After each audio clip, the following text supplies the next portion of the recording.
Hello বন্ধুরা, কেমন আছো তোমরা সবাই? চলে এসেছি আরেকটি নতুন ব্লগ নিয়ে। আমরা বেরিয়ে পড়েছিলাম কেদারনাথ এবং বদ্রীনাথের উদ্দেশ্যে। তাই আমরা হাওড়া স্টেশন থেকে ধরছি দুপুর 1টার ট্রেন কুম্ভ এক্সপ্রেস, আর যেটা হরিদ্বারে পৌঁছাবে পরের দিন দুপুর 3:50-এ।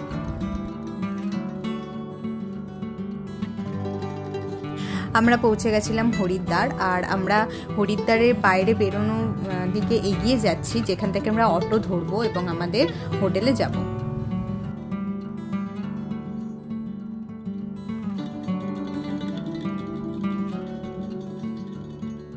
হরিদ্বার স্টেশনেই রয়েছে দুটি শিবের খুব সুন্দর মূর্তি, যে দুটো আমরা দর্শন করে এগিয়ে পড়েছিলাম হোটেলের উদ্দেশ্যে।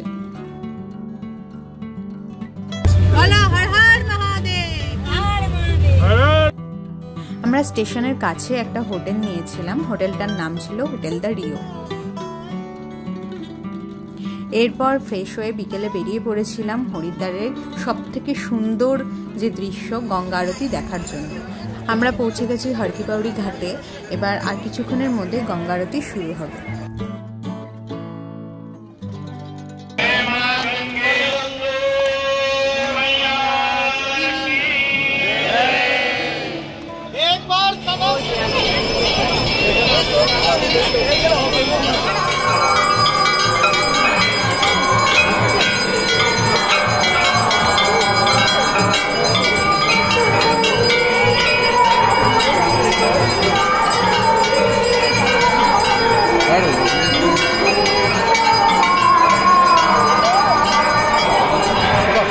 গঙ্গা মায়ের আরতির এই যে অপরূপ দৃশ্য পুরো মনকে ভরিয়ে দেয়।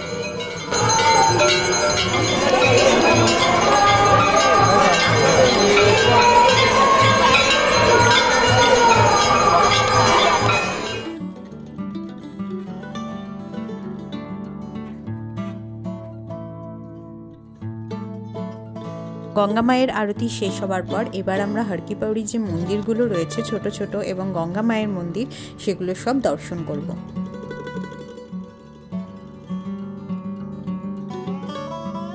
এখানে গঙ্গা মায়ের আরতির পরে গঙ্গা মায়ের কাছে নিজের মনোকামনা রেখে একটি করে প্রদীপ সবাই এখানে প্রায় ভাসায়। তো এখানে আমরাও যোগদান করেছিলাম।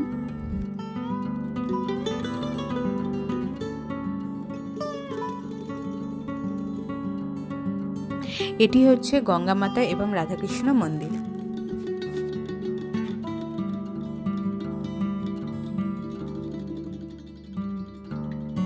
এরপর আমরা চলে গেছিলাম প্রাচীন গঙ্গা মাতা এবং রাজা ভাগরাথজির মন্দিরে।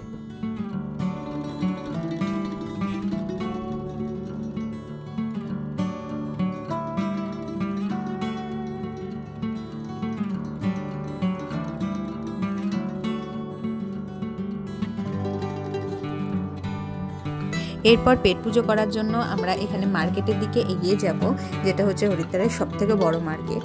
আর দেখতে পাচ্ছ পেছনে আমার বোন নাচতে শুরু করে দিয়েছে আনন্দে।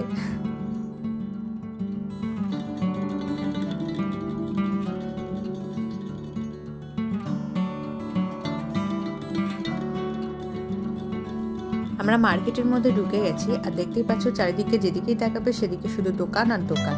আর যেতে যেতে এই যে সুন্দর শিব মূর্তিটা দেখতে পেলাম।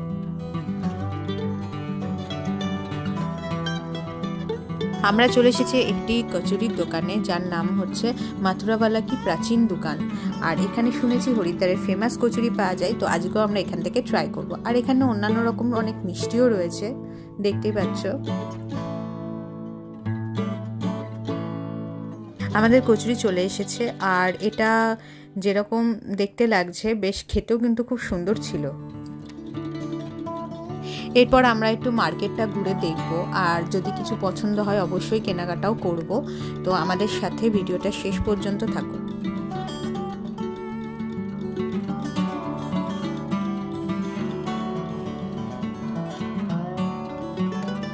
পরের দিন সকাল সকাল স্নান করে আমরা বেরিয়ে পড়েছিলাম চণ্ডী মায়ের মন্দির দর্শনের জন্য। আমার এই কেদারনাথ এবং বদ্রীনাথের ভিডিওটি 3টে পার্টে থাকবে, কারণ এত বড় ভিডিও সব কিছু দেখাতে গেলে একটা ভিডিওর মধ্যে কমপ্লিট করা সম্ভব না।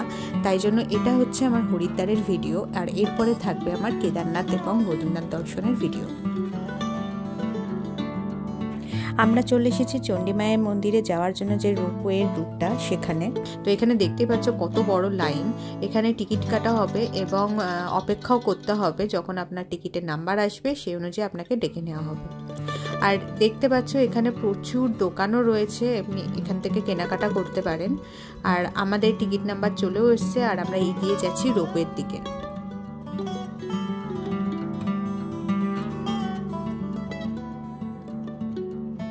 চলে এসেছি আমরা রোপওয়ের কাছে, আর রোপওয়েতে আমরা উঠে পড়েছি আর রোপওয়েটা ছেড়েও দিয়েছে।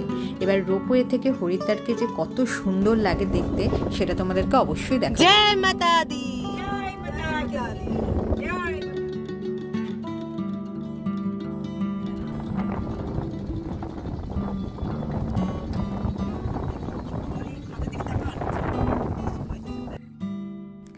ওই যে পেছনে দেখা যাচ্ছে হরিদ্বার আর তার প্রাণ গঙ্গা। এত সুন্দর লাগছিল রোপওয়ে থেকে দেখতে যে ভাষায় প্রকাশ করা যাবে না।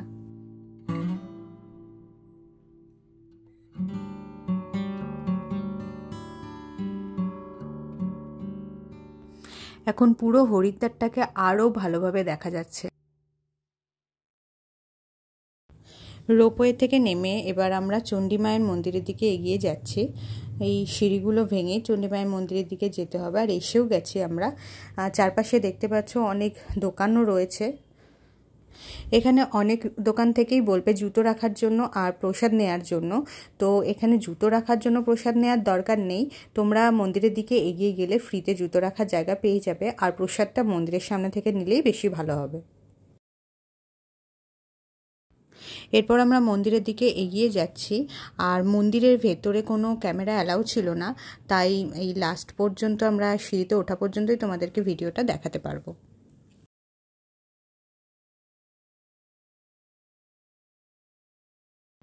চণ্ডীমায়ের দর্শনের পর এবার আমরা এগিয়ে যাচ্ছি আবার রোপওয়ের দিকে। রোপওয়ে দিয়ে আমরা ফিরবো এবং তোমাদের সাথে আমার দেখা হবে আবার আমার কেদারনাথের নেক্সট ভিডিওতে।